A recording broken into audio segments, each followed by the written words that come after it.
Oi, gente, bem-vindos ao Tarô de Hathor. Eu sou a Camila, sou taróloga e psicóloga há 19 anos e eu te ensino a utilizar o tarô para desbloquear os seus potenciais escondidos e alcançar a grandeza pessoal.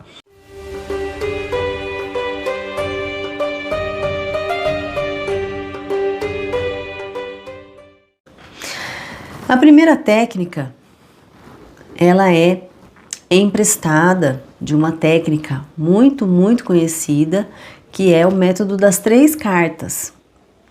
O método das 3 cartas eu já falei num outro vídeo, que a gente pode utilizar ele de 2 maneiras principais e na verdade você pode criar em cima, né, dessas 3 posições aí das cartas, tá? Para a gente trabalhar os conflitos emocionais, em primeiro lugar a gente tem que estar com esse pensamento, né, com essa visão em mente, né? Então a gente precisa já colocar a nossa intenção no tarô de trazer ali uma resposta, uma solução para esse conflito que eu estou vivendo. Qual conflito que você vai querer a resposta? Né? Porque assim, tem períodos da vida, né, gente, que a gente está vivendo vários conflitos ao mesmo tempo. E quando a gente vai fazer leitura para nós mesmos, é importante a gente definir, né? A gente ter alguma coisa objetiva, uma pergunta objetiva, tá? Se você não tem essa pergunta objetiva, né, você pode trabalhar com energias. Tá? Aí eu vou falar isso no final, que aí é uma adaptação que a gente pode fazer em relação a esse método das 3 cartas. Também funciona? Também funciona muito bem, só que você demora um pouco mais para perceber os efeitos, né? Para você começar a perceber a lógica das respostas do tarô em relação à sua situação. Tá? Mas assim, você pode concentrar, né, as perguntas em relação a você e não em relação ao conflito com outras pessoas, tá? Mas se você tem uma situação bem específica, é legal você colocar essa situação específica na sua intenção ali de pergunta, né? Não precisa ser uma pergunta exatamente, mas eu falo colocar a intenção para você o quê? Concentrar o seu pensamento naquela situação específica que você está pedindo a orientação para o tarô. Por quê? Porque aí o tarô vai ser mais preciso com você, né? Essa é a lógica, tá bom? Então, como que a gente faz, né? O método das 3 cartas, gente, é aquele método que a gente usa geralmente passado, presente e futuro, né? Ou situação, obstáculo e conselho, tá? Quando a gente vai trabalhar em relação à solução do conflito emocional, o mais indicado é que a gente use a segunda opção, que é a gente usar situação, obstáculo e conselho, tá? Você pode usar as 2 formas? Pode, tudo pode, gente, tudo pode. Eu tô indicando para vocês alguns atalhos, tá?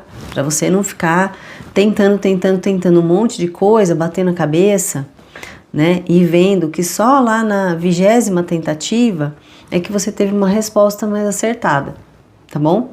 Então eu tô querendo encurtar o seu caminho. Para mim, funciona muito mais quando eu pergunto a partir do método situação, obstáculo e conselho. Tá? Então, a primeira carta, ela vai me dar qual é a situação atual do meu conflito, né? Ou se você quiser adaptar, você pode pedir para que a primeira carta te responda sobre quais são os seus sentimentos, né, em relação a esse conflito, tá? A segunda carta, ela vai me dar quais são os obstáculos ou os desafios que eu preciso enfrentar em relação a esse conflito emocional.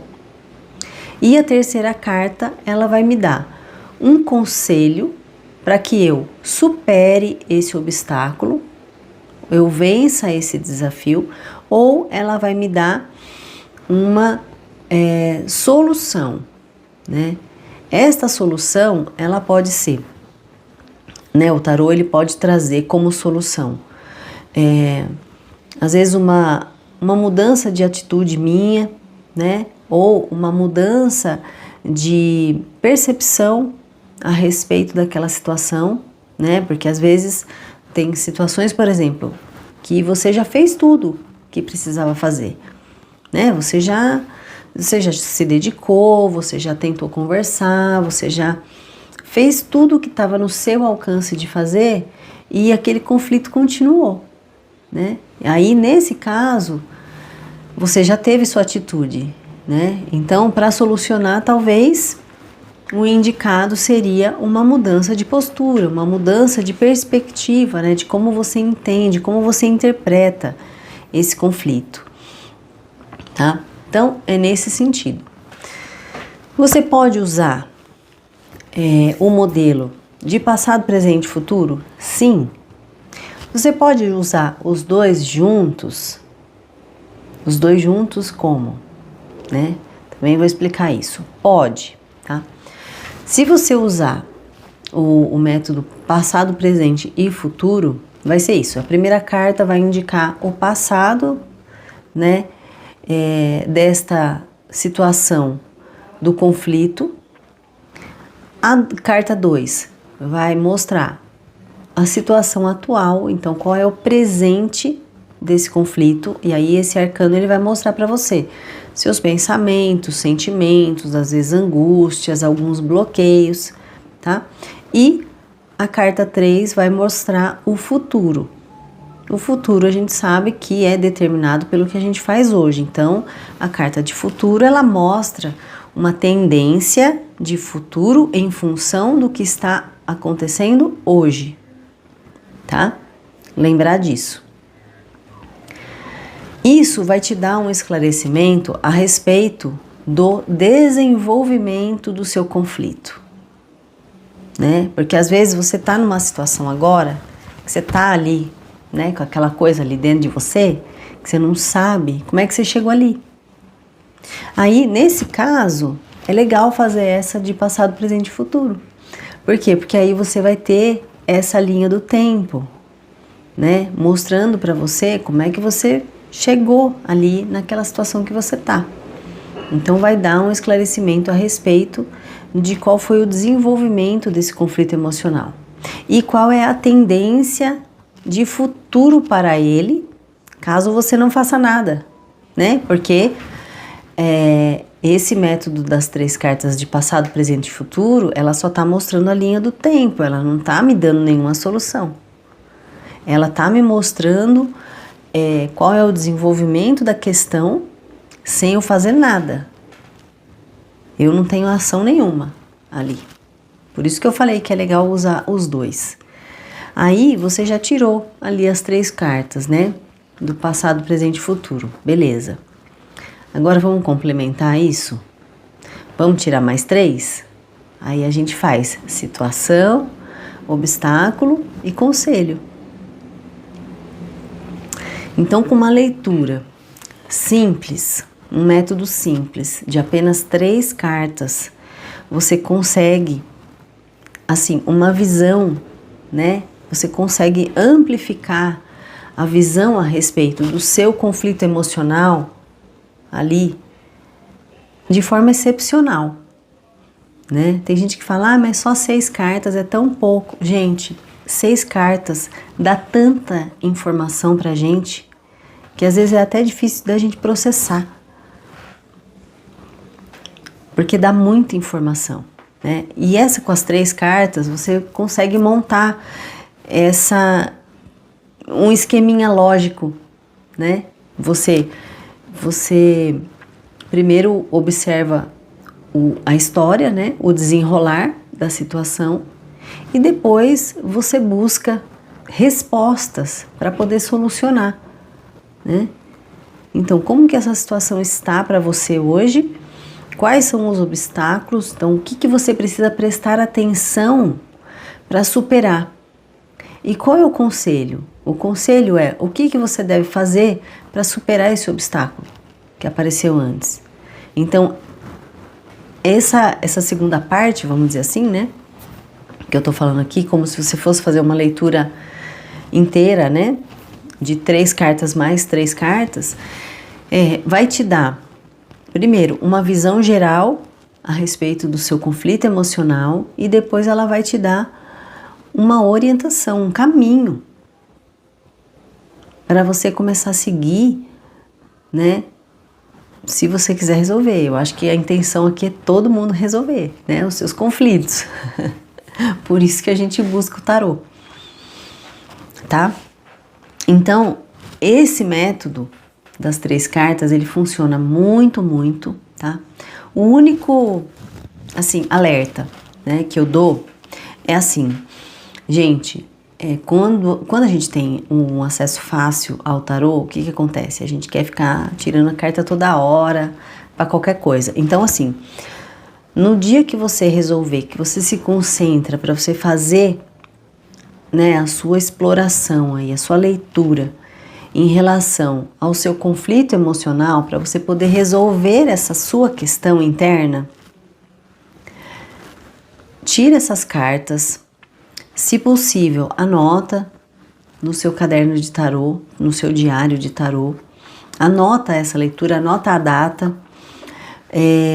coloque ali as principais impressões que você teve nessa leitura e procure não fazer mais leitura para o mesmo assunto, pelo menos no próximo mês, tá? Porque assim, como a gente sabe, o tarô, ele reflete, né, as nossas energias, né? Então, ele reflete ali o que já está movimentando no nosso inconsciente, né? E essas energias, elas ficam flutuando aí, né, na nossa realidade durante um tempo. Um mês, geralmente é um tempo razoável, assim, para a gente começar a perceber a manifestação daquelas energias que a gente viu na leitura, na nossa vida, tá? Geralmente. Então, assim, eu comecei a perceber que quando eu fazia uma leitura, e aí às vezes eu estava um pouco ansiosa também, aí eu queria fazer de novo e tal, aí passava mas já deu uma semana, né? Aí eu vou fazer de novo. O que acontecia? Saía quase igual. Às vezes sai cartas diferentes, mas quando você junta ali no contexto geral, era a mesma coisa, né? Então não adianta muito. Por isso que é importante, quando a gente está trabalhando, né, o nosso desenvolvimento pessoal com o tarô, é importante que a gente tenha esse controle da nossa ansiedade, esse controle emocional, minimamente, né? Primeiro que, assim, a gente precisa ter o controle emocional para a gente poder fazer a leitura para a gente mesmo, né? Senão já não é tão indicado. Se a gente estiver num momento de abalo emocional, não é indicado que a gente faça a nossa própria leitura, né? Aí é interessante pedir para uma outra pessoa fazer a leitura para você, né? Fora isso, é lidar com a nossa ansiedade, realmente, né? E isso é um aprendizado também que o tarô, ele mostra pra gente, né? Então, se a gente insiste muito em querer ficar, né, revendo lá a resposta, tipo, você pensa, passou uma semana, será que mudou minha resposta? Eu vou ver lá de novo. Aí o tarô vai lá e mostra pra você a mesma coisa, né? Significa o quê? Que você ainda está no processo de mudança, né? Você está se adaptando ainda, você está dando esse passo. Então é legal a gente ter essa noção, né? Porque senão a gente vai achar o quê? Que o tarô, ele tá errando. Né? E assim, gente, eu já quis várias vezes que o tarô errasse, mas ele não erra. Ele não erra, né? Eu até achei algumas vezes que ele tivesse errado, mas depois, né, dando o tempo certo para as coisas, né, e analisando depois, assim, um pouco mais friamente, a gente vê que não, que ele estava certo. Eu é que não estava preparada naquele momento para ter a percepção que o tarô estava me mostrando. Então isso acontece bastante.